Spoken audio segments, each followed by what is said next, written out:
When the West announced unprecedented sanctions on Russia after the Ukraine invasion, many predicted a total collapse of the Russian economy.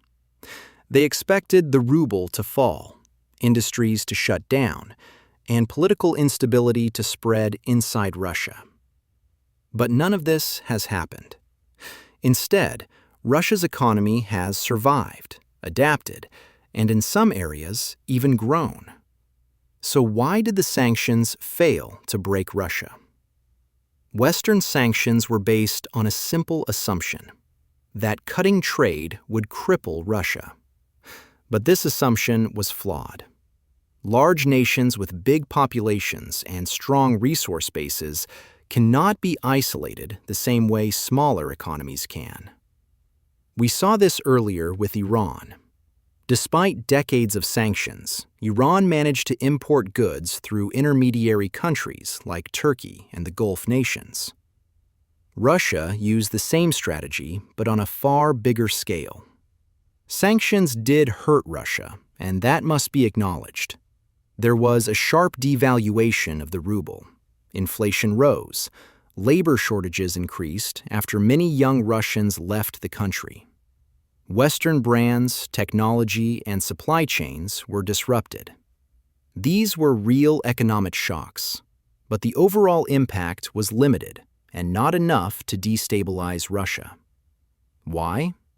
Because Russia had prepared for this scenario years in advance. After the 2014 Crimea sanctions, Russia built multiple economic shock absorbers. It accumulated large foreign currency and gold reserves. It encouraged domestic production to replace Western goods. It introduced strict capital controls to prevent capital flight. It diversified its energy customers long before the Ukraine war. And Europe's deep reliance on Russian oil and gas gave Moscow time and money to adapt. Another key factor is that global trade routes never fully closed. More than half of the world's population lives in countries that did not join the Western sanctions. This opened gaps that Russia used effectively.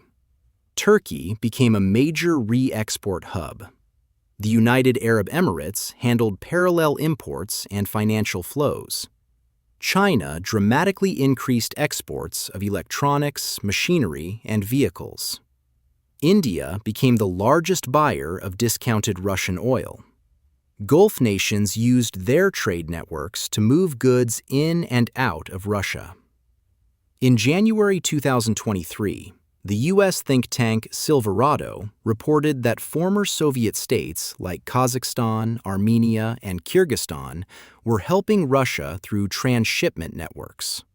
Products that could not be sent to Russia directly were being routed indirectly through these countries. And even inside Europe, energy money continued to flow.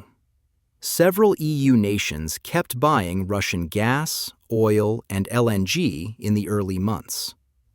Billions of dollars reached Moscow during this time.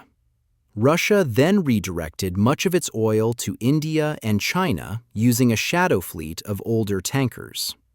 This ensured that energy revenue never fully stopped. Then came the biggest surprise. In April 2024, the IMF predicted that Russia's economy would grow faster than the United States and several Western nations. Why would an economy under heavy sanctions grow? One reason: massive government spending. Wartime industries received huge investments. Energy revenue stayed stable because alternative buyers existed. Parallel imports replaced many Western goods. Russia's agricultural exports remained strong, and the labor market reorganized around defense, logistics, and manufacturing. The West miscalculated several things. They underestimated Russia's resource depth. They underestimated its ability to redirect trade. They misjudged the size of Russia's domestic market. They did not fully account for the willingness of non-Western countries to continue trading with Russia. and they underestimated global energy demand. In simple terms, sanctions isolated Russia from the West, but not from the world. Sanctions did pressure Russia, and they slowed parts of its economy, but they could not break it.